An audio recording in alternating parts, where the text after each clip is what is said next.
think in the game of attention, it's trying to find what is unique, right? And so how do you quote stand out when everyone's loud? And this is gonna sound trite, but your fingerprint is unique, literally from a biological perspective, but so is your life and your experiences. And so there's real alpha or benefit to be had above normal level of effort by leaning into you. And so what makes every person unique is what makes their content unique. And so trying to be like, oh, I want to make content like Alex is probably not the best way to do it, because you're not going to beat me at being me, but you'll beat me at being you. And it is the winning strategy for 2025. And I think, it's leaning into it. And the thing is that everything in you wants to not do that. I'm not really sure why. But I was having a conversation with Layla, I want to say 2 nights ago or 3 nights ago. I got a bunch of flack for some X posts that I made. And she just looked at me and she was like, never dilute yourself. Because I was like, maybe I shouldn't talk about this stuff. Like maybe I should just like, I'll just lean off. And she was like, never dilute yourself.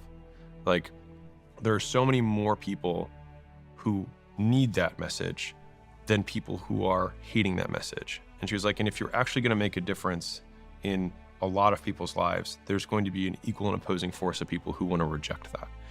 And she's like, this just comes with the territory of like how big of an impact you wanna have. And it was just such a great, wife talking to husband, conversation. That I guess for me at the end of the day, I'm like, as long as she thinks I'm cool, I'll keep doing it. But yeah, it was just, because the diluted down version all of a sudden becomes everyone else's stuff. There are contradictory ideals. And this is what I kind of come back to when I'm like worried about these types of things, which is like, you've got mercy and you've got justice. They're somehow opposed and they are both ideals. So how can we believe in justice and also believe in mercy at the same time? And so, and I mean, there's a number, you can have variety and consistency. Like there's tons of examples of this, right? And so we have these diametrically opposed ideals, which means that if you ever say, by the way, I'm a little bit more of a justice guy. Like, I understand they had a hard time, but at some point you got to take your own personal accountability. So like, no, you're not going to get out of the speeding ticket. You're going to get like, that's what's just.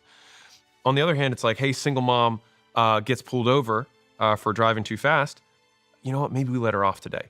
Both of those stories, fair, but you're going to get attacked by the other side that has an ideal that all humans try to strive for, and it will feel terrible because they are right, and so what?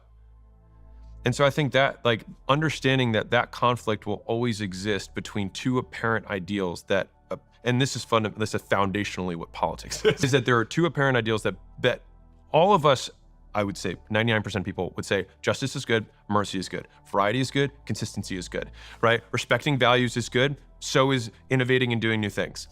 How can we have both of these contradictory ideas and at the same time like navigate that without conflict? You can't, because how much becomes the question.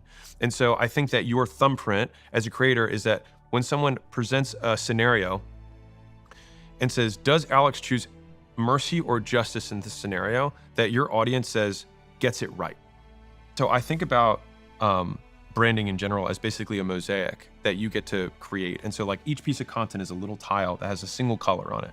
And if you just see one piece of short content of Stephen Bartlett, you don't really have an idea who Stephen Bartlett is. But if you see 1,000 of them, all of a sudden you zoom out and you get to see the whole picture. And I think that the colors that are in those mosaics and the proportion of how many yellows, how many reds, how many greens, and where are they is what ultimately creates the brand. Mm-hmm. And so, because people want to try and turn this into, okay, so I make one post about family, I make one post about finances, I make one post about whatever, right? It's like, I don't think that's how it works. I think you just be you, and then those proportions will naturally shake out. And also over time, you will change. And so it also makes sense that your brand will change. And that was also another thing that I had to reconcile, which is like, wait, I don't know if I agree as much with some of the things that I said 10 years ago. So I had to just be okay with the idea that like, I will change my mind because I will get new information. Because let's take the alternative stance. If I get new information, do I just keep parroting what you did before? So no matter who you are, you're going to be disliked, period. Because no one's liked by everyone. So we just have to like, if we can accept that as a premise, right? No one's gonna be liked by everyone. You might as well be disliked for being you than being somebody